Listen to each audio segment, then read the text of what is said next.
രണ്ട് രാജാക്കന്മാർ അധ്യായം 12. യേഹുവിൻ്റെ 7-ാം ഭരണവർഷം യോവാഷ് വാഴ്ച തുടങ്ങി. അവൻ ജെറുസലമിൽ 40 വർഷം വാണു. ബേർഷെബക്കാരി സിബിയ ആയിരുന്നു അവൻ്റെ മാതാവ്. പുരോഹിതൻ യഹോയാദായുടെ ശിക്ഷണത്താൽ യോവാഷ് കർത്താവിൻ്റെ മുമ്പിൽ നീതിപൂർവം വർത്തിച്ചു. എങ്കിലും അവൻ പൂജാഗിരികൾ നശിപ്പിച്ചില്ല. ജനം അവിടെ ബലിയർപ്പണവും ധൂപാർച്ചനയും നടത്തി. യോവാഷ് പുരോഹിതന്മാരോട് പറഞ്ഞു, കർത്താവിൻ്റെ ഭവനത്തിൽ അർപ്പിക്കപ്പെടുന്ന വിശുദ്ധ വസ്തുക്കളുടെ വിലയും ഓരോരുത്തർക്കും നിശ്ചയിച്ചിരിക്കുന്ന തുകയും സ്വാഭിഷ്ട കാഴ്ചകളും പുരോഹിതന്മാർ തങ്ങളെ സമീപിക്കുന്നവരിൽ നിന്ന് വാങ്ങി ദേവാലയത്തിന് വേണ്ട അറ്റകുറ്റപ്പണികൾ നിർവഹിക്കണം. യോവാഷിൻ്റെ 23-ാം ഭരണവർഷം വരെ പുരോഹിതന്മാർ ദേവാലയത്തിന് അറ്റകുറ്റപ്പണികൾ ഒന്നും ചെയ്തില്ല. അതിനാൽ യോവാഷ് രാജാവ് യഹോയാദായെയും മറ്റ് പുരോഹിതന്മാരെയും വരുത്തി ചോദിച്ചു, ദേവാലയത്തിനാവശ്യമായ അറ്റകുറ്റപ്പണികൾ ചെയ്യാത്തതെന്ത്? ഇനിമേൽ നിങ്ങളെ സമീപിക്കുന്നവർ തരുന്ന പണം നിങ്ങളെടുക്കാതെ അറ്റകുറ്റപ്പണികൾക്കായി വിട്ടുകൊടുക്കുവിൻ. അങ്ങനെ ജനത്തിൽ നിന്ന് പണം വാങ്ങി പുരോഹിതന്മാർ അറ്റകുറ്റപ്പണി ചെയ്യേണ്ടതില്ലെന്ന് തീരുമാനിച്ചു. പുരോഹിതൻ യഹോയാദ അടപ്പിൽ ദ്വാരമിട്ട ഒരു പെട്ടി ദേവാലയത്തിൽ പ്രവേശിക്കുന്നവൻ്റെ വലതുവശത്ത് ബലിപീഠത്തിന് സമീപം സ്ഥാപിച്ചു. കർത്താവിൻ്റെ ഭവനത്തിൽ ലഭിച്ച പണം വാതിൽ കാക്കുന്ന പുരോഹിതന്മാർ അതിൽ നിക്ഷേപിച്ചു. പെട്ടി നിറയുമ്പോൾ രാജാവിൻ്റെ കാര്യവിചാരകനും പ്രധാന പുരോഹിതനും പണമെണ്ണി സഞ്ചികളിൽ കെട്ടിവയ്ക്കും. ദേവാലയത്തിലെ ജോലികളുടെ മേൽനോട്ടം വഹിക്കുന്നവരെ അവർ ആ പണമേൽപ്പിക്കും. അവർ അത് കർത്താവിൻ്റെ ഭവനത്തിലെ മരപ്പണിക്കാർ, ദേവാലയ ശില്പികൾ, കൽപ്പണിക്കാർ, കല്ലുവെട്ടുകാർ എന്നിവർക്ക് കൂലി കൊടുക്കുന്നതിനും അറ്റകുറ്റപ്പണികൾക്കായി തടിയും ചെത്തിയെടുത്ത കല്ലും വാങ്ങുന്നതിനും മറ്റു ചെലവുകൾക്കുമായി വിനിയോഗിച്ചു. കർത്താവിൻ്റെ ഭവനത്തിൽ വരുന്ന പണം കൊണ്ട് വെള്ളിപ്പാത്രങ്ങൾ, തിരിക്കത്രികകൾ, കോപ്പകൾ, കാഹളങ്ങൾ, സ്വർണമോ വെള്ളിയോ കൊണ്ടുള്ള മറ്റ് പാത്രങ്ങൾ ഇവയൊന്നും വാങ്ങിയില്ല.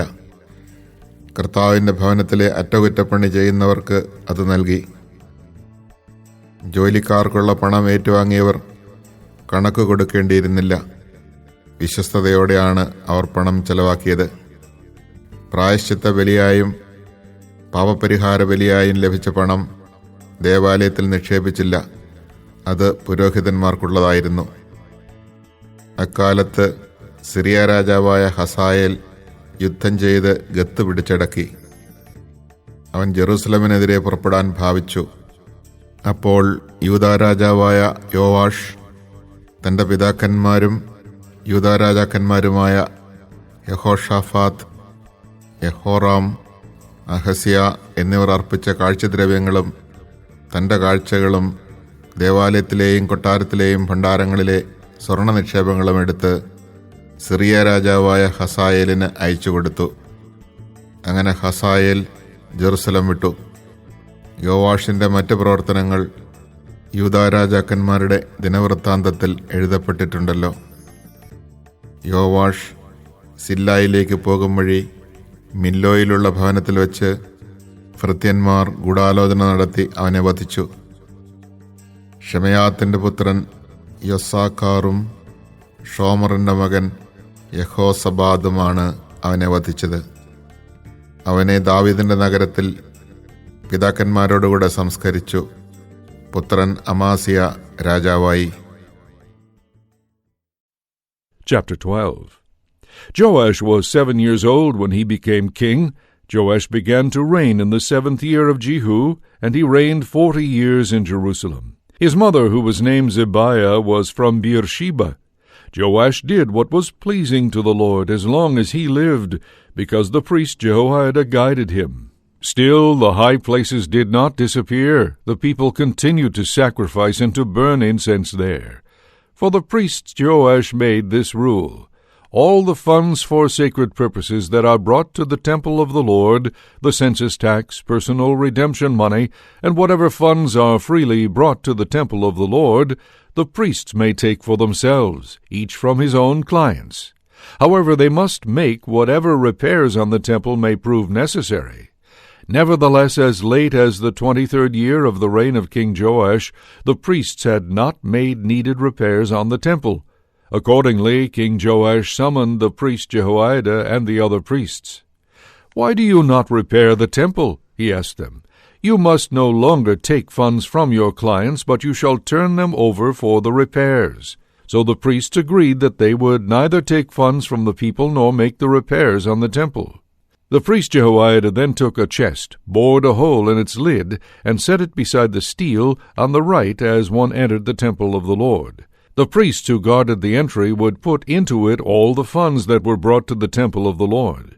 When they noticed that there was a large amount of silver in the chest, the royal scribe and the priest would come up, and they would melt down all the funds that were in the temple of the Lord and weigh them.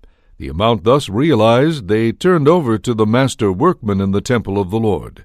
They in turn would give it to the carpenters and builders working in the temple of the Lord, and to the lumbermen and stone cutters, and for the purchase of wood and hewn stone used in repairing the breaches, and for any other expenses that were necessary to repair the temple.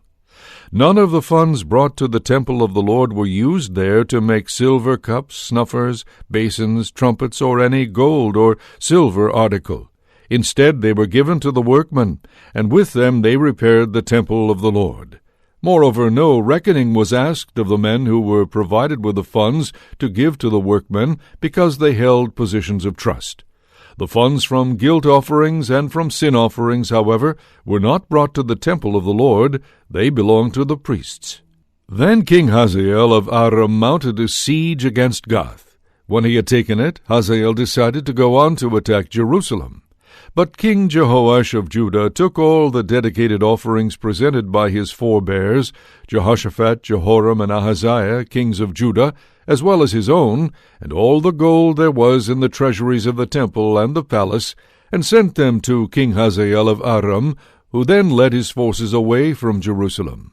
The rest of the acts of Joash, with all that he did, are recorded in the book of the Chronicles of the kings of Judah. Certain of his officials entered into a plot against him and killed him at Beth-Milo. Joshachar, son of Shimeah, and Jehozabad, son of Shomer, were the officials who killed him. He was buried in his forefather's city of David, and his son Amaziah succeeded him as king.